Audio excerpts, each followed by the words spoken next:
اللہ اکبر، درست. اور الحمد کا بتا دیا، الحمدللہ الحمدللہ الحمدللہ الحمدللہ الحمدللہ الحمدللہ. ہی کا معنی بھی اللہ کا جو ہا ہے وہ لام کے ساتھ ملا دیں گے یہ.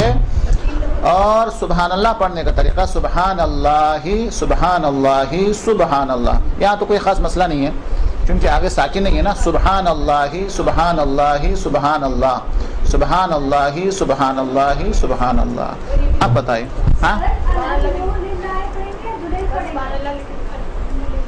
الحمدللہ الحمدللہ الحمدللہ الحمدللہ الحمدللہ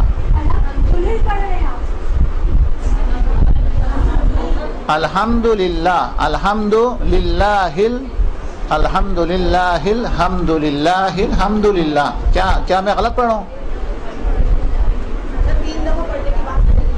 3 دفعہ پڑھے، 5 دفعہ پڑھے، 2 دفعہ پڑھے، جب تک آپ کا سانس ہے اس وقت تک آپ ہل پڑھیں گے. یہ والا اللہ کے جو ہا ہے اس کو اگلا جو الحم کا جو لام ہے اس کے ساتھ ملا کے پڑھیں گے. اور اللہ اکبر اللہ کے اندر جو را کا جو پیش ہے وہ الف مائنس ہے، اس اللہ کے ساتھ ملا کے پڑھیں گے. سبحان اللہ کے اندر تو چونکہ اگلا ساکن نہیں ہے، سبحان اللہ سبحان اللہ سبحان اللہ سبحان اللہ سبحان اللہ سبحان اللہ.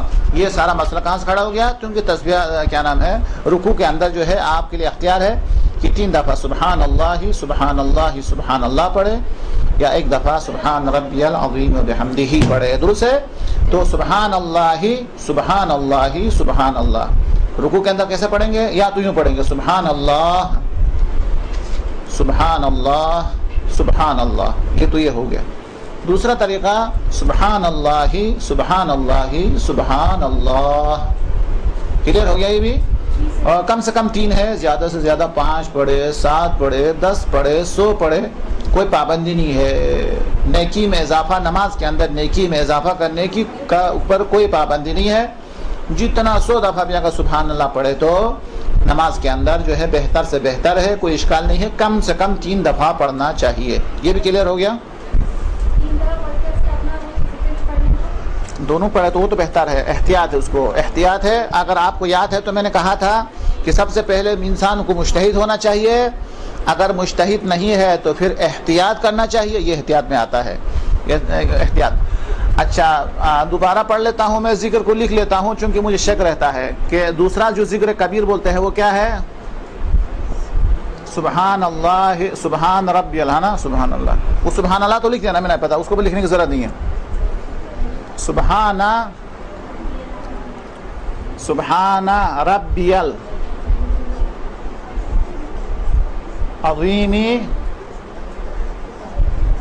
وبحمدہ. جو مجھے شک ہے وہ یہ ہے سبحان ربی العظیم وبحمدہ ہے. اچھا، یہ ذکر 1 دفعہ تو واجب ہے. اس ذکر کو بھی جتنا ہو سکے زیادہ پڑھنے کا ثواب زیادہ ہے. اس صورت کے اندر کیا ہوگا؟ سبحان ربی العظیم وبحمدہ سبحان ربی العظیم وبحمدہ سبحان ربی العظیم وبحمدہ. یہ دال کے بعد جب ہم ساکن کریں تو اس چشمہ والا ہا کا ظاہر ہونا ضروری ہے. آپ کو پتا ہے کہ نماز کے اندر 1 حرف رہ جائے تو نماز باطل ہو جاتی ہے. تو یہ ذکر میں نے لکھ دیا سبحان ربی العظیم وبحمدہ. اور اگر وقف کرے تو وبحمدہ وبحمدہ دال حاضر دہ سبحان ربی العظیم وبحمدہ سبحان ربی العظیم وبحمدہ. یہ ہا کا نکلنا ضروری ہے اگر آپ 1 دفعہ پڑھے تو. اچھا، پھر احتیاط کیا ہے؟ احتیاط یہ ہے کہ اس کو بھی پڑھیں اور دوسرا ذکر کو بھی پڑھیں. یوں پڑھ دیکھیں جیسے ہم بھی پڑھتے ہیں سبحان ربی العظیم وبحمدہ، اور یہ 1 ذکر ہو گیا. اس کے بعد سبحان اللہ سبحان اللہ سبحان اللہ. اس کے بعد درود تو مستحب ہے، یعنی پہلے سبحان ربی العظیم وبحمدہ پڑھیں. ہو سکتا ہے یہاں پر یہ جو توئے کے بعد توا کے بعد جو زوئے ہیں جس کو ضوا بھی بولتے ہیں اس کی ادائیگی مشکل ہے. باقی الفاظ تو آسان ہے. یہ جو ہے تھوڑا سا مشکل والا لفظ ہے. ایک ہے دال کے بعد ایک زال ہے، ایک را کے بعد ایک زا ہے، ایک کیا نام ہے سواد کے بعد ایک واد ہے، ایک دعا کے بعد ایک دعا ہے، یہ مشکل الفاظ میں شامل ہے، اس لیے بہتر یہ ہے کہ انسان پہلے ذکر کبیر کو پڑھے، بڑا ذکر پڑھے سبحان ربی العظیم و بحمدہ، اس کے بعد دوسرا ذکر بھی پڑھے سبحان اللہ سبحان اللہ سبحان اللہ، اس میں کوئی لفظ مشکل والا نہیں ہے، اور اس طریقے سے ہمارا ذکر رکوع جو ہے وہ صحیح ہو جائے گا۔ رکوع تو جھکتے ہی صحیح ہو چکا ہے، اس طریقے سے ہمارا ذکر رکوع جو کہ واجب ہے، ارکان نماز میں نہیں ہے، واجبات نماز میں شامل ہے، وہ انشاءاللہ ہمارا ادا ہو جائے گا۔ اس میں بھی کوئی مسئلہ رہا؟ نہیں رہا نا، الحمدللہ، اس میں کوئی مسئلہ نہیں رہا۔ اب آ جائے جیسا کہ اگر حالت امکان کے اندر تو اتنا جھکنا چاہیے کہ اس کا ہاتھ گھٹنے تک پہنچے، اور اگر اتنا نہیں جھک سکتا ہے تو جتنا جھک سکتا ہے اسے جھکنا چاہیے، جتنا ممکن ہے اس کو کیا کرنا چاہیے؟ جھکنا چاہیے۔ اور اگر بالکل جھکنا ممکن نہیں ہے، جیسا کہ آنکھ کا آپریشن وغیرہ ہوتا ہے، جھکنے سے منع کرتا ہے، تو پھر کیا کریں گے؟ اگلا مرحلہ کیا ہے؟ اپنے سر کو ہلا کے سجدہ کرنا، اور اگر سر ہلانا بھی ممکن نہیں ہے، بالکل بت جیسا بنا ہے، تو پھر آنکھوں سے اشارہ کرنا واجب ہے۔ اگر آنکھوں کے اشارے سے بھی رکوع نہیں ہو سکتا ہے تو پھر دل اور ارادے کے اندر رکوع کرنا ضروری ہے۔ نماز کسی صورت کے اندر جو ہے انسان سے ساقط نہیں ہوتی ہے، آنکھیں بھی نہ ہلا سکے تب بھی نماز کو ادا کرنا چاہیے، اور رکوع کے لیے جو ہے وہ کیا کرنا چاہیے؟ دل کے اندر فقط ارادہ اور نیت کر لینی چاہیے۔ سمجھ میں نہیں آیا؟ سب سے پہلے رکوع کریں گے، چاہے مدد کے ذریعے ہو چاہے سہارا کے ذریعے ہو۔ اچھا، اگر اتنا نہیں جھک سکے تو جتنا جھک سکتا ہے کریں گے۔ اب یہ بالکل نہیں جھک سکے تو اشارہ کریں گے، اشارہ بھی نہ کر سکے تو آنکھوں سے اشارہ، سر سے اشارہ کریں گے، سر سے اشارہ نہ ہو سکے تو آنکھوں سے اشارہ کریں گے۔ اگر آنکھوں سے بھی اشارہ اگر ممکن نہ ہو تو پھر دل میں صرف ارادہ کریں گے رکوع کے بارے میں، اس طریقے سے ہمارا رکوع ادا ہو جائے گا۔ درست؟ اچھا، اب مستحبات پڑھ لیجیے، اس کے بعد آپ کے لیے وقفہ ہے۔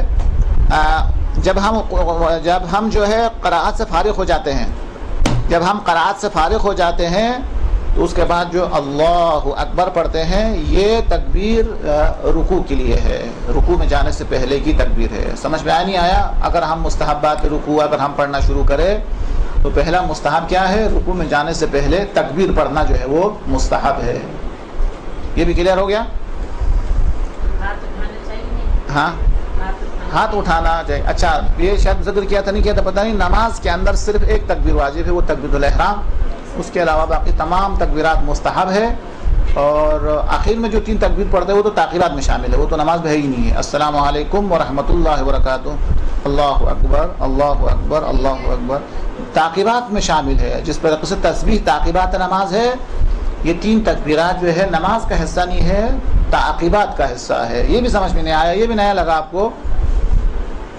السلام علیکم ورحمۃ اللہ وبرکاتہ، یہاں ہماری نماز ختم ہے۔ اس کے بعد جو ہے اللہ اکبر اللہ اکبر اللہ اکبر، یہ جو ہے کیا ہے؟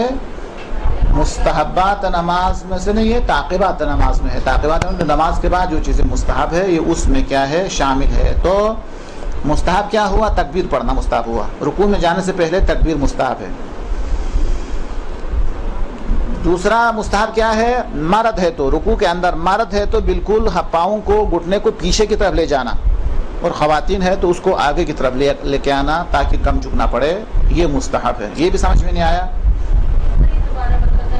یہ تو بالکل واضح مثال تھا، جو واضح چیزیں آپ کو سمجھ میں نہیں آتی ہے۔ خوب، مرد ہے تو بالکل جو ہے جیسے یہ گھٹنا ہے تو اس کے اوپر ہاتھ رکھیں گے اور گھٹنے کو پیچھے کی طرف لے جائیں گے، ایسے یعنی دبا دیں گے اس طرح۔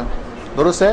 اگر خواتین ہے تو رکوع کے لیے اس کو پیچھے نہیں آگے کی طرف کریں گے تاکہ ہاتھ جلدی سے پہنچے ادھر، یعنی کم جھکنا ہے خواتین کو۔ اچھا، نگاہ کے بارے میں بتا دیا کہ ہماری نگاہیں قدم کے اوپر ہو۔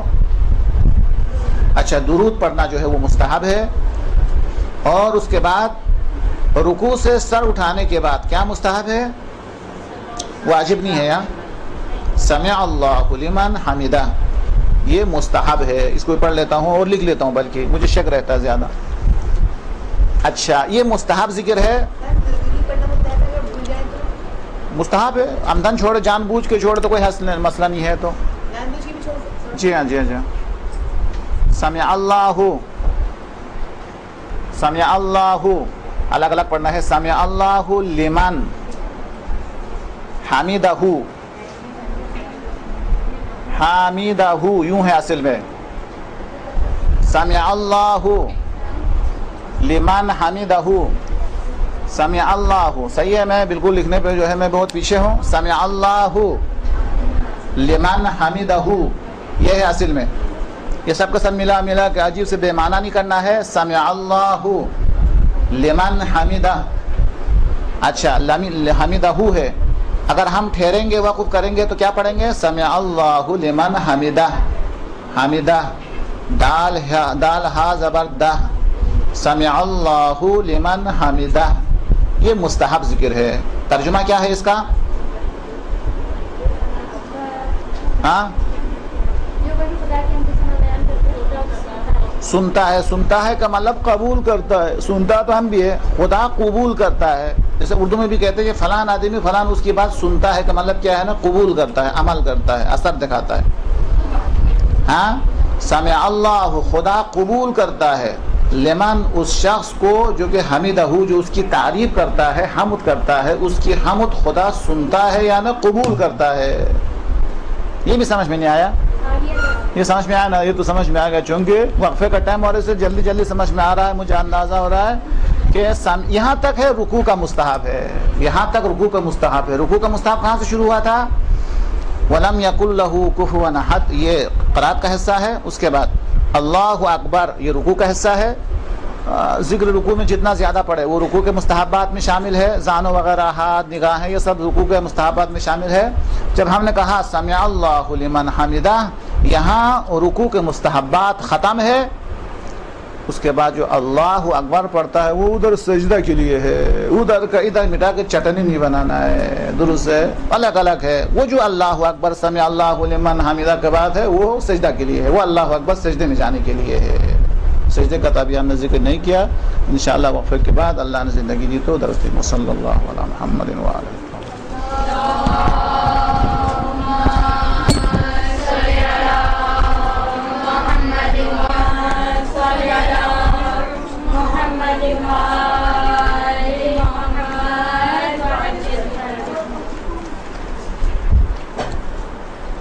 رکوع کے بعد اگلا واجب ہے سجدہ. سجدہ جو ہے وہ جو ارکان نماز میں سے ہے وہ ایک سجدہ ہے. اگر ہم نے ایک سجدے کو انجام دیا تو نماز کا جو رکن ہے وہ ادا ہو گیا. درست ہے، لیکن واجب دو ہے. رکن ایک ہے، واجب دو ہے. یعنی دو سجدہ واجب ہے. رکن اگر ایک بھی انجام دے دے تو ہماری نماز صحیح ہے. اس کو میں مثال کے ذریعے سمجھا دوں آپ کو. اگر ہم دونوں سجدہ کرنا بھول جائیں، اگر دونوں سجدہ کرنا اگر ہم بھول جائیں اور بھول کے ہم کھڑے ہو جائیں اور ہمیں یقین ہو جائے اور ہمیں یاد آ جائے کہ ہمارا سجدہ رہ گیا ہے، چاہے ایک سجدہ ہو چاہے دو سجدہ ہو، تو ہمیں کیا کرنا ہے؟ آسان واپس بیٹھ جانا ہے، سجدے کو انجام دینا ہے.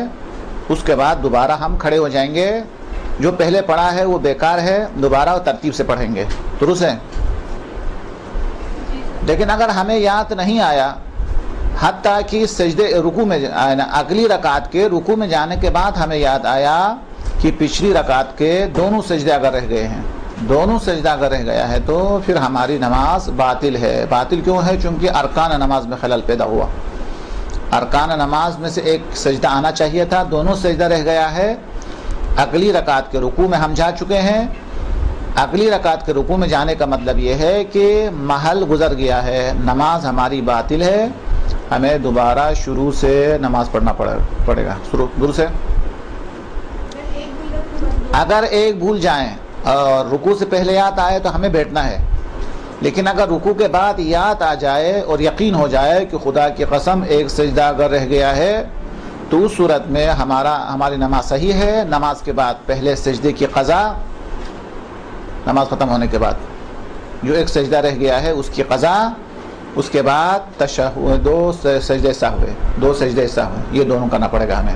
اگر ایک سجدہ رہ جائے، شک ہو تو نہیں ہے نا، شک ہو تو کوئی اعتبار ہی نہیں شک کا، تو اقلی رکعت میں آپ کو شک ہو جائے کہ میرا سجدہ ہوا ہی نہیں ہوا، تو وہ شک کا تو کوئی اعتبار ہی نہیں ہے، شک تو نہ ہونے کے برابر ہے۔ یقین ہو جائے تو یہ بات ہے، دونوں سجدہ رہ جائے تو نماز باطل ہے۔ اگر ایک سجدہ رہ جائے بھولے سے، تو اس صورت میں نماز ختم ہونے کے بعد پہلے سجدے کی قضا اور اس کے بعد دو سجدے سہو۔ یہ بھی آسان ہے انشاءاللہ۔ اگر سجدہ بالکل دونوں رہ جائے تو بھی نماز باطل ہے۔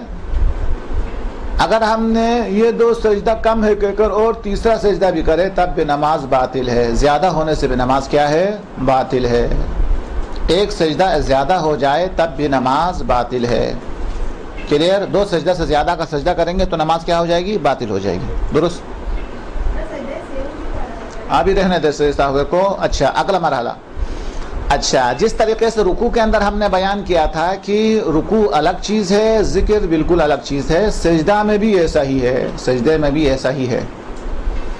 اگر ہم نے پیشانی کو زمین پر رکھا ہے، پیشانی میں آیا ہے، پیشانی کو زمین کے اوپر، مٹی کے اوپر، تربت کے اوپر، ابھی بتا دوں گا کہاں سجدہ صحیح ہے، وہاں اگر ہم نے پیشانی سجدے کی نیت سے اگر ہم نے رکھی ہے تو یہ ہمارا سجدہ ہوا۔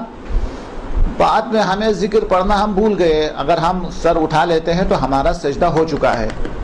پیشانی کو زمین پر رکھتے ہی ہمارا سجدہ ادا ہو چکا ہے، چاہے ذکر پڑھے یا نہ پڑھے۔ ذکر واجب ہے، جان بوجھ کے اگر چھوڑے ہے تو نماز باطل ہے، اگر غلطی سے اگر سبحان رب العظیم چھوڑ دیا ہے تو نماز باطل نہیں ہے، ہماری نماز صحیح ہے، وہ ذکر میں شامل ہے۔ یعنی سجدے کا ذکر واجب ہے، لیکن خود سجدہ کیا ہے؟ واجب ہونے کے علاوہ رکن ہے۔ پیشانی کو ایک ایسی چیز پر جس پہ سجدہ صحیح ہو، پیشانی رکھنے سے ہمارا سجدہ ادا ہوتا ہے، چاہے ہم نے کچھ پڑھا ہو یا نہیں پڑھا ہو۔ یہ بھی مشکل تھا، یہ تو آسان تھا نا؟ نہیں، سجدے کے اندر یاد آئے تو ظاہر ہے پڑھیں گے۔ اگر سجدے سے سر اٹھانے کے بعد اگر یاد آئے تو کیا پڑھیں گے؟ ختم ہو گیا، ہاں سجدہ ہو گیا، نماز صحیح ہو گئی، ہماری نماز ہماری صحیح ہو گئی۔ جان بوجھ کے چھوڑے تو باطل، جان بوجھ کے ذکر سجدہ چھوڑے تو نماز باطل، لیکن اگر غلطی سے بھولے سے چھوڑے تو نماز باطل نہیں ہے۔ یا کچھ مثالیں اور دے دوں آپ کو۔ جلدی سے سجدے کے اندر گیا، سجدگاہ سے پیشانی ٹکرا کے فوراً سر اڑ گیا، سجدہ ہو گیا آپ کا۔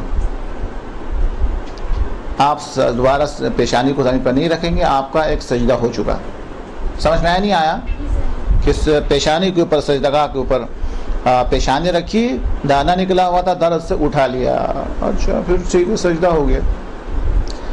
لیکن اگر بے اختیار پیشانی جو ہے سجدے سے بلند ہوئی اور بے اختیار دوبارہ لگ گئی تو پھر تو ایک شمار ہے۔ کیا کہا؟ سمجھ میں آیا؟ پیشانی بے اختیار زمین سے بلند ہوئی اور دوبارہ لگ گئی، دونوں میں ہمارا اختیار نہیں رہا، تو پھر تو ایک سجدہ۔ پیشانی کو سجدگاہ پر رکھتے ہی درد کی وجہ سے سر کو اٹھا لیا اور ابھی روکا ہوا ہے تو پھر ہمارا ایک سجدہ ہو گیا، کلیئر؟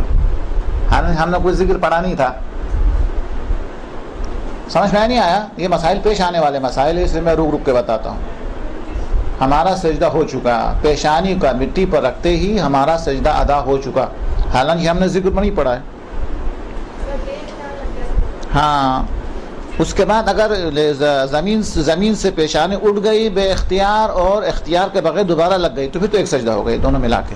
ہاں، لیکن اگر آپ نے سر اٹھا کے رکھا ہے، روک کے رکھا ہے، تو ایک سجدہ ہو چکا، آپ دوسرا سجدہ کریں گے۔ یہ تو ہو گیا سجدے کے بارے میں۔ آپ کو معلوم ہے کہ سجدے کے اندر صرف پیشانی کو زمین پر رکھنا کافی نہیں ہے، 7 اعضاء کا زمین پہ ہونا ضروری ہے۔ ہاں، سجدے کی کتنی اہمیت ہے اسی سے اندازہ لگا لیجئے کہ نماز کو عربی میں کیا کہتے ہیں؟ صلاۃ۔ احسن۔ اور جہاں نماز ہوتی ہے اسے کہا جانا چاہیے تھا مصلی، لیکن جہاں پہ نماز ہوتی ہے اسے کہا جاتا ہے مسجد، سجدہ کرنے کی جگہ۔ حقیقت میں نماز کے اندر جو حقیقت معراج ہے وہ سجدہ ہے، جو روح ہے وہ کیا ہے؟ سجدہ ہے۔ روح نماز سجدہ ہے، اسی وجہ سے عربی میں نماز کو کہتے ہیں صلاۃ، جہاں نماز ہوتی ہے اس جگہ کو کہتے ہیں مسجد، سجدہ کرنے کی جگہ۔ اچھا ہاں جی ہاں. اس کے بعد جو ہے سجدے کی ایک تاریخ ہے، آپ کو پتہ ہے آدم علیہ السلام کی خلقت سے سجدے کا ذکر ملتا ہے. حضرت موسیٰ کے سامنے جو جادوگر ہے ان کا سجدے کا تذکرہ ہے. کیا ہے کیا ہے کیا ہے؟ سجدہ اس کی ایک مکمل ایک تاریخ ہے. قرآن کریم کے اندر کثرت سے اس کا ذکر ہے. سجدہ سے انکار کرنے والوں کا ایک ذکر ہے. عبادت کی جو معراج ہے تمام امتوں کے اندر وہ ہے سجدہ ہے.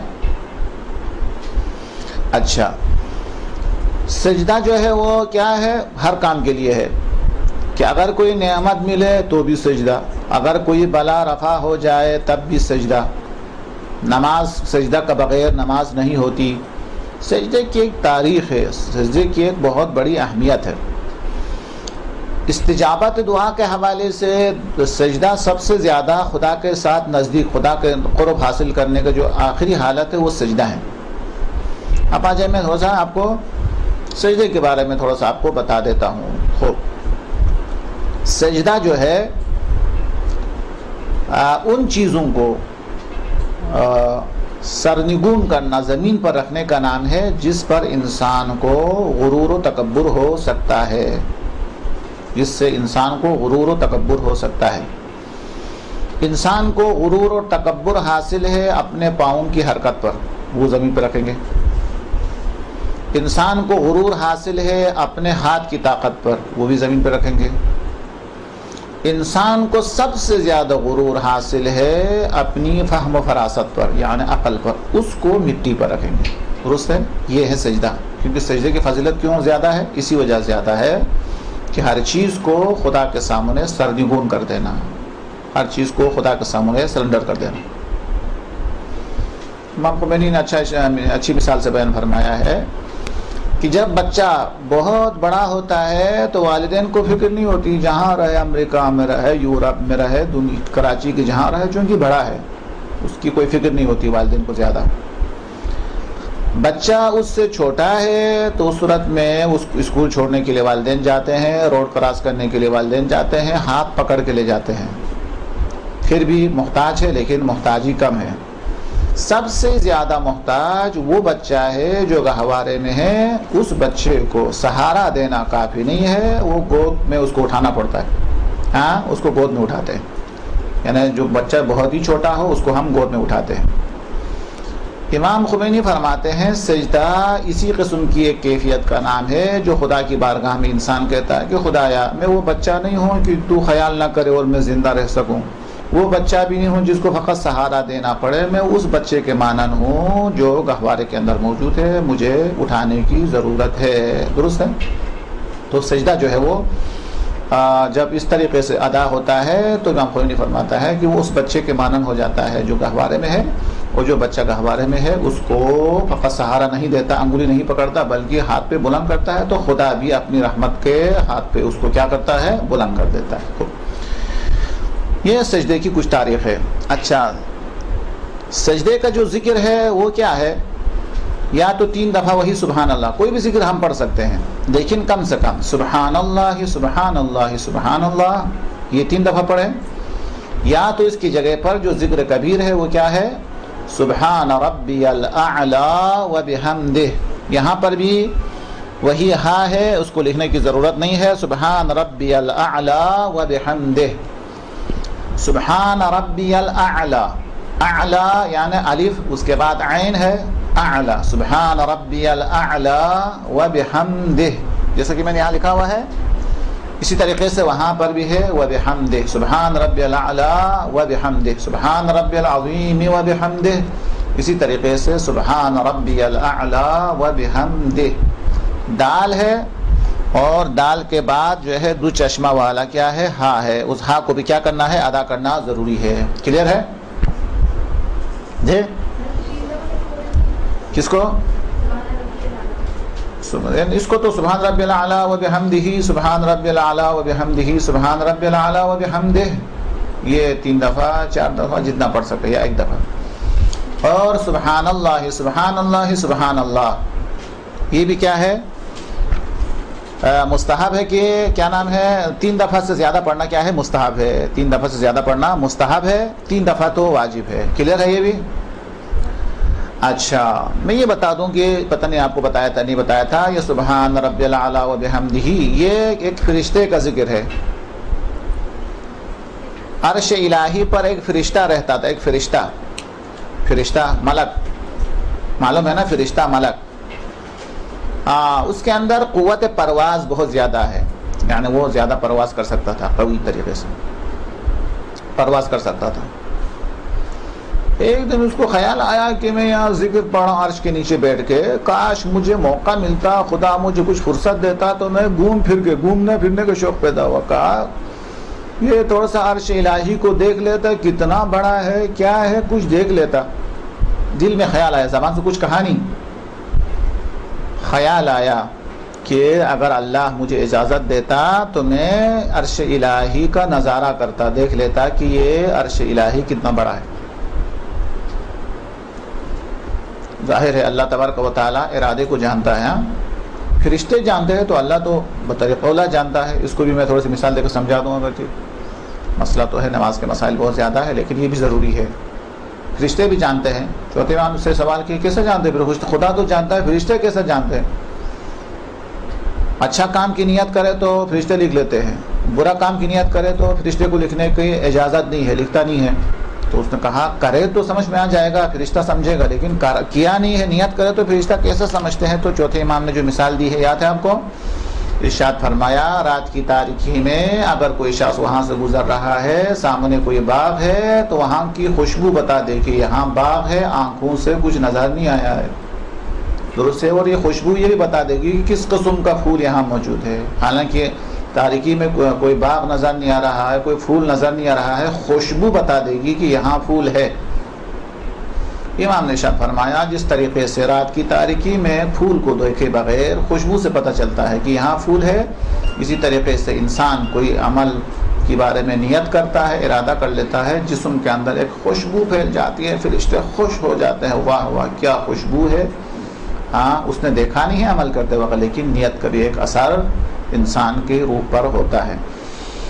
برائی بھی اسی طریقے سے ہے، آنکھ سے کچھ نظر نہیں آ رہا، کہیں پر گٹر ہے وہاں سے بدبو آتی ہے، خود پتا یہاں کوئی مردار ہے، یہاں کوئی گٹر ہے، بدبو ہی بتا دے گی کہ یہاں کوئی گندگی ہے، دوسرے آنکھوں سے دیکھنا ضروری نہیں ہے۔ تو یہ خدا بھی جانتا ہے، اللہ کو معلوم ہے کہ ارادے کو جاننے والا ہے۔ خدا نے کہا چھوڑ پھر عبادت کو چھوڑ، تم دیکھ لو میرا عرش کتنا بڑا ہے، خوش ہو گیا، تیزی کے ساتھ اس نے سفر اختیار کیا، ایک ستون پلر کے پاس بیٹھ کے عبادت کرتا تھا، پورا عرش الہی کو دیکھنے کے ارادے سے اس نے پرواز شروع کیا، اس نے یہاں سے شروع کیا، گھومنا شروع کر دیا، تیزی کے ساتھ گیا گیا گیا گیا، تھک کے گر گیا، یعنی ابھی دوسرا ستون نہیں آیا، ایک ستون سے دوسرا ستون نہیں آیا۔ اللہ نے طاقت میں دگنا کر کے اس کو دوبارہ طاقت دے دی، کہا اور پرواز کرو، ڈبل طاقت پرواز کی، دوبارہ ڈبل طاقت لے کے وہ پرواز کرتا رہا، دوسرا ستون نہیں آیا، پھر گر گیا۔ پھر اللہ نے تیسری بار، چوتھی دفعہ، پانچویں دفعہ طاقت میں اضافہ کرتا گیا، اس سے بھی ڈبل طاقت دیتا گیا، لیکن ابھی ایک ستون سے دوسرا ستون نہیں آیا۔ پتہ نہیں کتنے سال اس طریقے سے سفر کرنے کے بعد اس کو یاد آیا میں کہاں، خدا کا عرش کہاں، میں قیامت تک خدا سے طاقت لیتا رہوں، میں خدا کے عرش کو نہیں دیکھ سکتا۔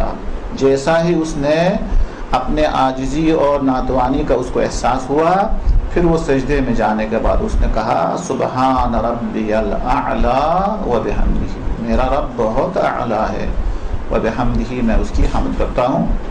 یعنی خدا کی حمد و ثنا ناممکن ہونے کا آخری احساس کا نام کیا ہے؟ سجدہ ہے۔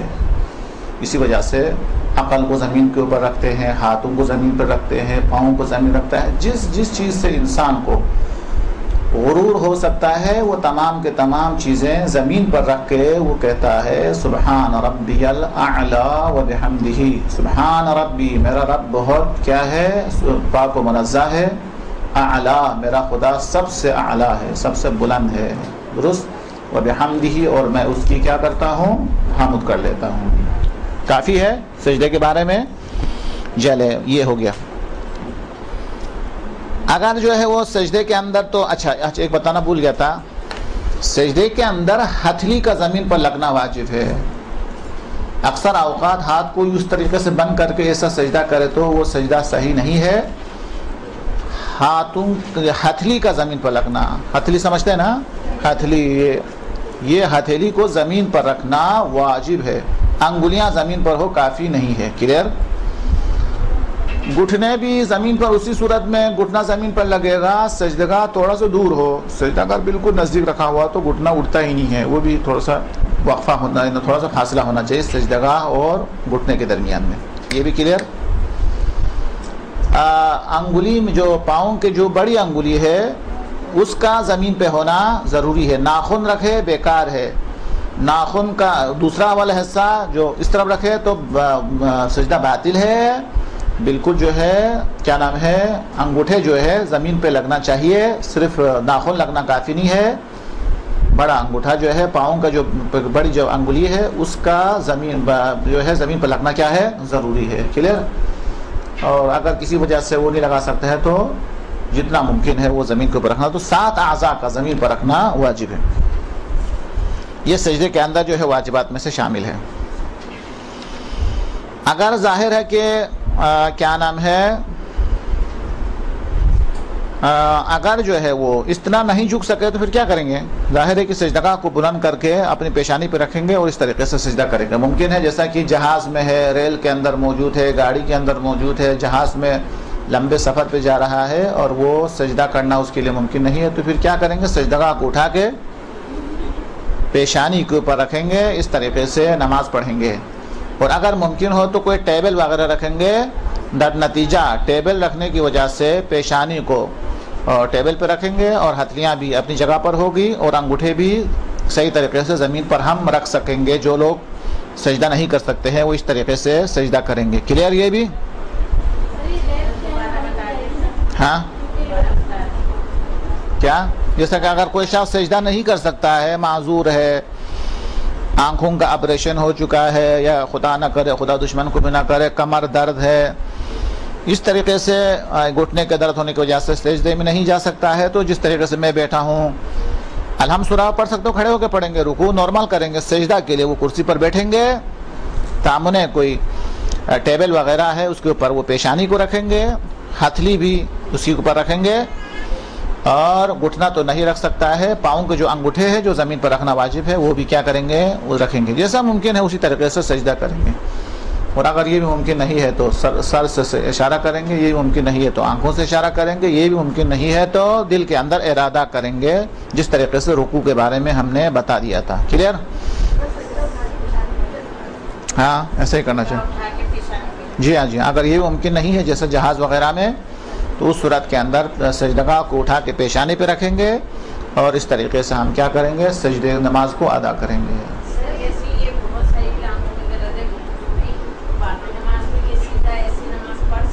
ایسا ہی پڑھنا چاہیے.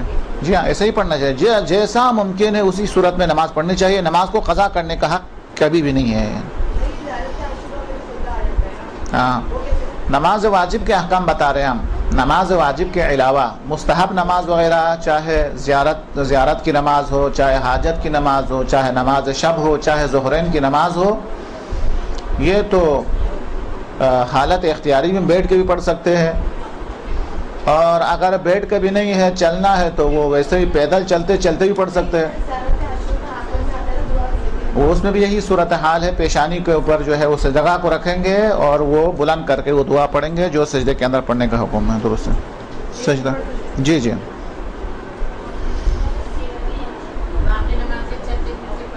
جی ہاں، مستحب نماز چلتے پھرتے نماز ادا کر سکتے ہیں. تکبیرات پڑھیں گے، الحمد سورہ پڑھیں گے، سورہ بھی ضروری نہیں ہے، الحمد پڑھیں گے، رکوع سجدہ کے لیے اشارہ کریں گے. اس صورت میں تو نہ رکنا ضروری ہے، پیدل چلتے وقت بھی پڑھ سکتے ہیں، نہ قبلہ ضروری ہے. مستحب نماز کے لیے یہ چیزیں ضروری نہیں ہیں. ہاں وہ سب مستحب، واجب کے علاوہ مستحب نماز کے چلتے پھرتے. جی ہاں جی ہاں جی ہاں جی ہاں. کیا؟ ہاں ہاں قبلہ ساقط ہے نا. قبلہ اگر آپ کو پتہ ہے تو واجب ہے. سفر کے اندر حرکت میں سجدہ ساقط، قبلہ ساقط ہے. قبلہ جہاں آپ کو ممکن ہو وہاں قبلے کی طرف رخ کریں گے، اگر ممکن نہیں ہے تو جس طریقے سے رخ کر کے نماز صحیح ہے ہماری۔ چلیے جناب، تو یہ ہوا نماز کے بارے میں۔ ہر نماز کے اندر 2 سجدہ واجب ہے، دونوں سجدہ واجب ہے، ایک سجدہ رکن ہے۔ اس کے علاوہ جو سجدہ واجب ہے وہ کون سے ہے؟ قرآن کریم کے اندر جو ہے وہ کتنے سجدے واجب ہے؟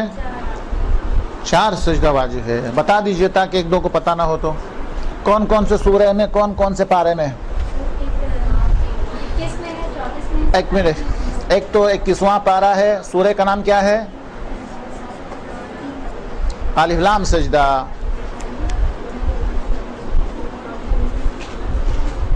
کیا ہے؟ الف لام سجدہ، 21واں پارہ سورہ کا نام ہے الف لام سورہ۔ الف لام میم سے شروع ہوتا ہے، الف لام میم، الف لام سجدہ۔ یہ شروع کا لفظ نا، الف لام میم سے شروع ہوتا ہے، درست ہے؟ دوسرا کون سے پارے میں ہے؟ 24واں میں ہے، اور پارے کا نام ہے حامیم۔ کیا ہے؟ حامیم۔ سورہ کا نام حامیم سورہ، حامیم سجدہ۔ پہلے کا نام ہے الف لام میم سجدہ، اور دوسرے کا نام ہے حامیم سجدہ۔ کلیئر؟ اس کے بعد 27 ہے، کیا ہے؟ 27 ہے، اس کے اندر ہے نجم، سورہ نجم ہے، درست آسان ہے۔ تیسرا جو ہے 30واں پارہ ہے، اس کا نام ہے اقرا۔ کلیئر ہو گیا؟ حامیم سجدہ، الف لام سجدہ 21واں پارہ، حامیم سجدہ 24واں پارہ، سورہ نجم 27واں پارہ، اور اقرا جو ہے وہ آخری پارہ۔ کلیئر؟ اچھا، ان سب میں تفصیلات کی ضرورت نہیں ہے، صرف یہاں گڑبڑ ہے۔ ابھی کوئی پہلے میں یہ سجدے کو صحیح کر دوں۔ اس حامیم سجدے کے اندر، حامیم سجدہ، قرآن تو ہے نہیں آپ کے پاس شاید، ہاں، حامیم سجدے کے اندر میں آپ کو لکھتا ہوں لا، یہ آخری وہ ہے نا، اس پر سجدہ واجب ہے جو قرآن میں نہیں ہوگا، لا یسعمون، اس سے سجدہ واجب نہیں ہوتا، اس لیے میں نے لکھا۔ یہ کہاں کی بات کر رہا ہوں؟ ادھر کی بات کر رہا ہوں، یہ دوسرا، یعنی 37ویں آیت پر، آیت نمبر 37 پر واجب ہے، جبکہ پاکستان کے اندر چھپنے والے تمام قرآن کے اندر، چونکہ اہل سنت چھپاتا ہے، اس کے اندر 38 نمبر کی آیت پر سجدہ ہے، یعنی ایک آیت بعد میں ہے جو کہ غلط ہے۔ اگر ایران سے یہ چھپا ہے قرآن تو الحمدللہ، اس میں تو وہ جو میں بتا رہا ہوں وہیں پہ ہوگا، یعنی آیت نمبر 37 پہ ہوگا۔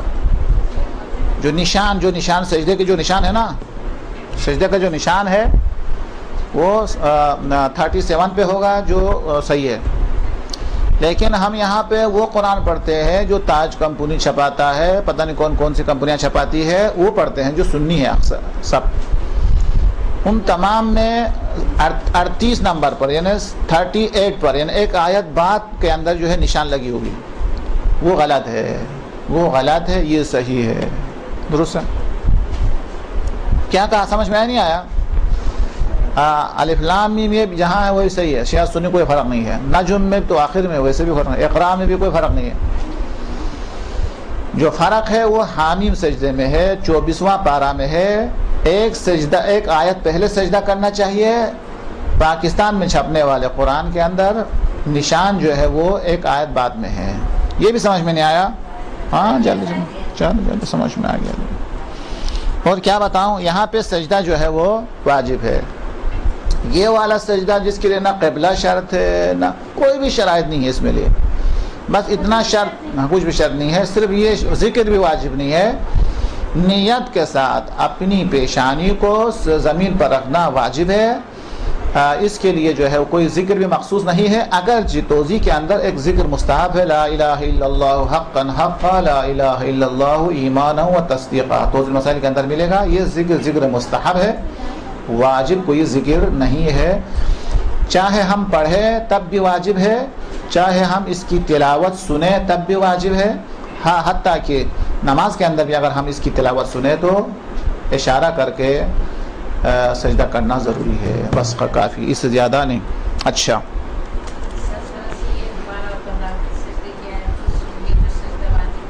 ہاں پیشانی کو زمین پر رکھیں گے بس یہی واجب ہے. اس کے آیت جو ہے جس میں جو غلط ہے میں تو وہ بتا رہا تھا. جو غلط ہے وہ صرف یہاں پہ حامیم سجدے کے اندر جہاں پہ جو نشان ہے وہ سجدے کی جگہ نہیں ہے. سجدے کی جگہ ایک آیت پہلے ہے، یعنی ابھی جو نشان ہے وہ ہے 38 پر، جبکہ سجدہ ہے اس سے پہلے 37 پر. اس میں کون سا مسئلہ ہوا؟ کیا کرے تو ثواب ہے نا، وہ تو واجب نہیں ہے. جتنا ذکر پڑھے سجدے کے اندر، جی ہاں جی ہاں جی ہاں جی ہاں، سبحان رب العالی پڑھے، سبحان رب العظیم پڑھے، لا الہ الا اللہ حقا حقا، لا الہ الا اللہ ایمانا والتصدیق عبودیتا. یہ ایک چھوٹی سی دعا ہے، آپ کو مل جائے گی. یہ دعا کہاں پہ؟ کیا توضیح المسائل کے اندر. مستحب ہے، واجب نہیں. کلیئر؟ اچھا آگے آگے. کیا ہونا چاہیے؟ سجدہ کی جگہ اور ہمارے جہاں ہمارے پاؤں ہے 4 انگلی سے زیادہ بلند بھی نہیں ہونا چاہیے اور پست بھی نہیں ہونا چاہیے، یعنی لیول ہونا چاہیے. جہاں ہمارا پاؤں ہے، نماز پڑھنے والے کے جہاں پاؤں ہے، جہاں سجدگاہ ہے، وہ زیادہ بلند بھی نہیں ہونا چاہیے، زیادہ پست بھی نہیں ہونا چاہیے. ایک یہ بات. اور دوسری بات یہ ہے کہ جہاں ہم پیشانی رکھتے ہیں وہ پاک ہونا چاہیے. پاک ہونا چاہیے کہ مطلب کیا ہے؟ نجس ہو تو صحیح نہیں ہے، لیکن جہاں ہم ہاتھ رکھتے ہیں، جو جانماز وغیرہ ہے ہاتھ رکھتے ہیں، وہ پاک ہونا ضروری نہیں ہے. نجس ہو تو بھی چل جائے گا، لیکن پیشانی کی جگہ پاک ہونا چاہیے. یہ 2 ہو گیا. تیسرا اہم مسئلہ یہ ہے کہ اتنی گندگی نہیں ہونا چاہیے کہ جو پیشانی اور سجدگاہ کے درمیان میں رکاوٹ بنے، یعنی بہت زیادہ میل وغیرہ اس کے اوپر، تھوڑا کلر تبدیل ہو جائے حرج نہیں ہے، میل وغیرہ بہت زیادہ نہیں ہونا چاہیے. اسی طریقے سے بال وغیرہ اگر پیشانی پہ آ جائے اور سجدہ کرے تو ظاہر ہے کہ سجدہ نہیں ہوگا. درمیان میں کوئی رکاوٹ نہیں ہونا چاہیے. کوئی حرج نہیں ہے، مکروہ ہے، لیکن اس کو الٹا کر کے رکھ دے ویسے لیبل. جی ہاں جی ہاں.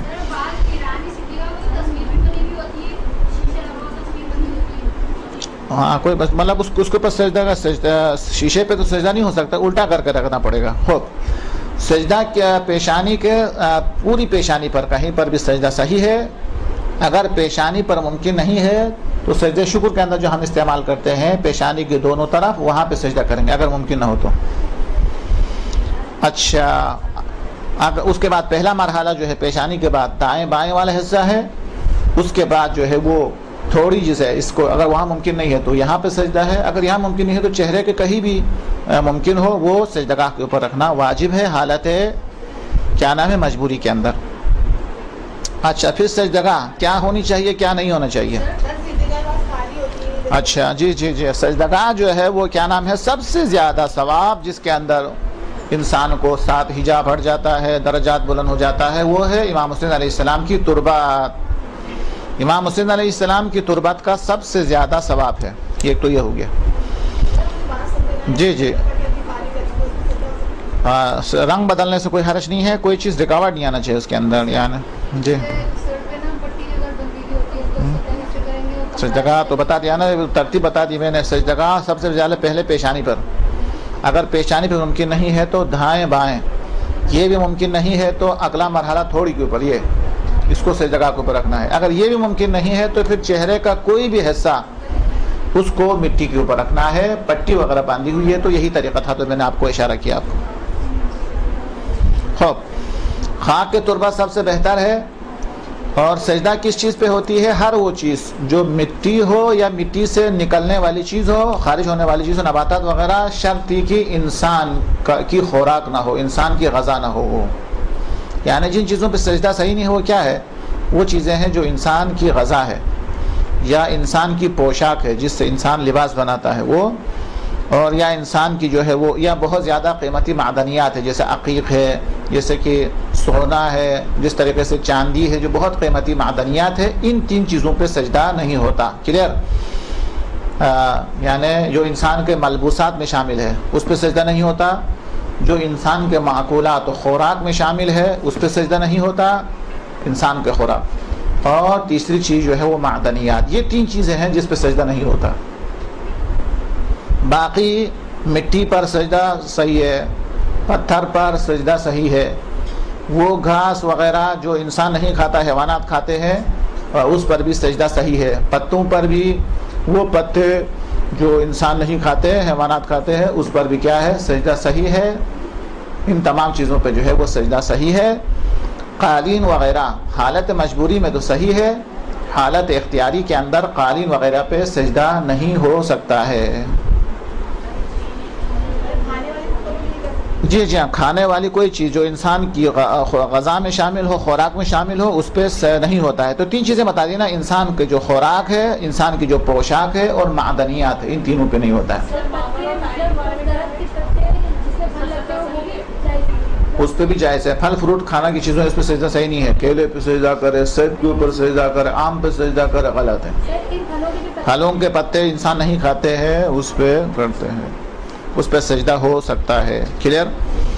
اچھا، اور کیا پوچھنا ہے آپ کو؟ کیا نام ہے، مٹی پر جو ہے وہ سجدہ سب سے بہتر ہے۔ اور جی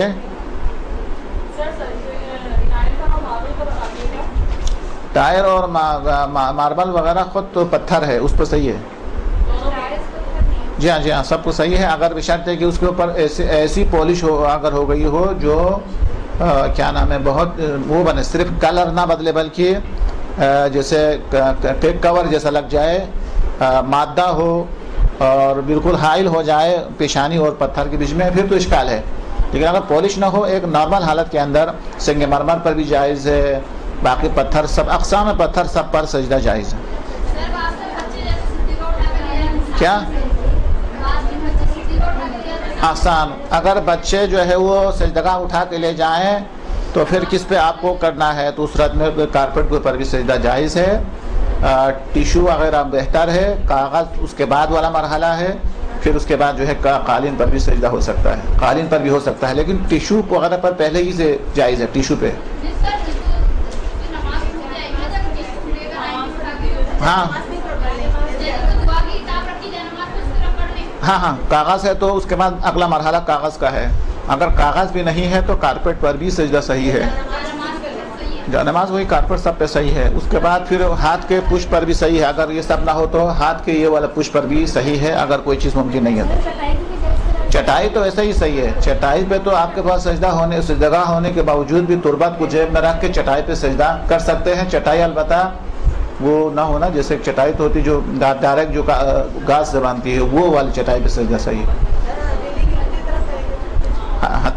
ہتھیلی پہ تو نہیں کریں گے، ہاں جی ہاں جی ہاں جی ہاں، جو ڈائریکٹ جو بناتا اس پہ صحیح ہے، پلاسٹک سے جو چٹائی وغیرہ اس پہ نہیں۔ کیا یہ آخری مرحلے میں اگر کچھ نہیں ہے تو اس کے اوپر سجدہ کرنا ہے آپ کو۔ کاغذ پہ کچھ لکھا ہو تو کوئی حرج نہیں ہے اس پہ، نہ لکھا ہو تو بہتر ہے۔ درست؟ اچھا، یہ ٹائم تو بہت زیادہ آ گیا، ابھی ہمارا واجبات نماز تو ابھی نماز جو ہے ایک رکعت بھی مکمل نہیں ہوئی، تشہد بھی رہ گیا، سلام بھی رہ گیا۔ میں آپ کو ایک واجبات کو ایک ٹیمپریری طور پر لکھ لیتا، وہ کیا کہتا ہوں، کہاں سے قلم بھی بھاگ گیا۔ خوب، ابھی میں صرف واجبات کو آپ کے سامنے لکھ لیتا ہوں، جو واجب ہے، تاکہ آپ کو کم سے کم یہ پتہ چل جائے کہ نماز کے اندر کون سی چیزیں واجب ہے، کون سی چیزیں واجب نہیں ہے۔ ٹھیک ہے، میں صرف واجبات کو لکھتا ہوں، مستحبات کو چھوڑتا ہوں۔ سب سے پہلے نیت واجب ہے، درست؟ نیت۔ اس کے بعد کون سے واجب ہے؟ تکبیر واجب ہے۔ اس کے بعد کیا واجب ہے؟ قیام واجب ہے، درست ہے؟ قیام واجب ہے۔ اس کے بعد کیا ہے؟ قرات۔ قرات میں کیا کیا واجب ہے؟ سورہ حمد تو واجب ہے، اس کے لیے کوئی تو نہیں عمل بدل نہیں ہے، سورہ حمد کو چھوڑ کے پورا قرآن پڑھے تو فائدہ نہیں ہے۔ لیکن اگر یاد ہے، کوئی مجبوری نہیں ہے، آپ کے پاس ٹائم موجود ہے، تو پھر ایک سورہ کا بھی پڑھنا واجب ہے۔ کلیئر ہو گیا؟ سورہ حمد تو پڑھنا ہی پڑھنا ہے، سورہ حمد کے علاوہ دوسرا سورہ اس صورت میں پڑھنا واجب ہے اگر آپ کے پاس وقت تنگ نہیں ہے، آپ کو بہت زیادہ مجبوری کام نہیں ہے، اور کیا ہے مطلب اس صورت میں آپ پر ایک سورہ کی تلاوت بھی واجب ہے۔ قرات کے اندر صرف الحم السورہ آ جاتا ہے، درست؟ پہلی رکعت میں اچھا جی ابھی ہم نے قرات کے بحث ذکر نہیں کیا، اس لیے آپ نہ پوچھے تو بہتر۔ ابھی ہم نے قرات کی بحث ہی نہیں پڑھی ہے، ذکر جو چیز واجب ہے وہ ذکر میں کیا آتا ہے؟ سبحان رب العظیم و بحمدہ، سبحان رب الاعلی و بحمدہ، تسبیحات 4 یہ ذکر میں آتا ہے. کلیئر ہو گیا؟ یہ واجب ہے. یعنی ذکر سے مراد ذکر رکوع، کیا ذکر رکوع لکھنے کہتے ہیں، رکوع، سجدہ اور تسبیح جو ہے یہ وغیرہ جو ہے اس میں آ جاتا ہے، ذکر میں آ جاتا ہے. یہ واجب ہے. نیت واجب ہے، تکبیر واجب ہے، قیام ذکر، قرات ذکر اور ذکر واجب ہے. اچھا اور کیا ضروری ہے؟ اچھا جی تسبیح آتا ہے. خوب.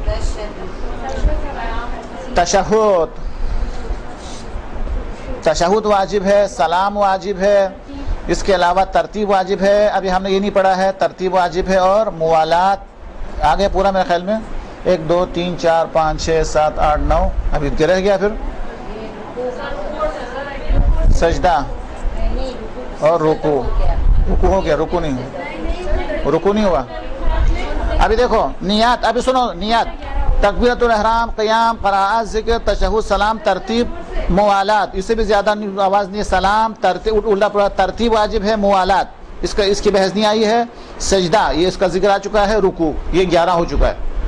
1 2 3 4 5 6 7 8 9 10 11 یہ درست 11 واجب ہو چکا ہے. اچھا کون سا رہ گیا؟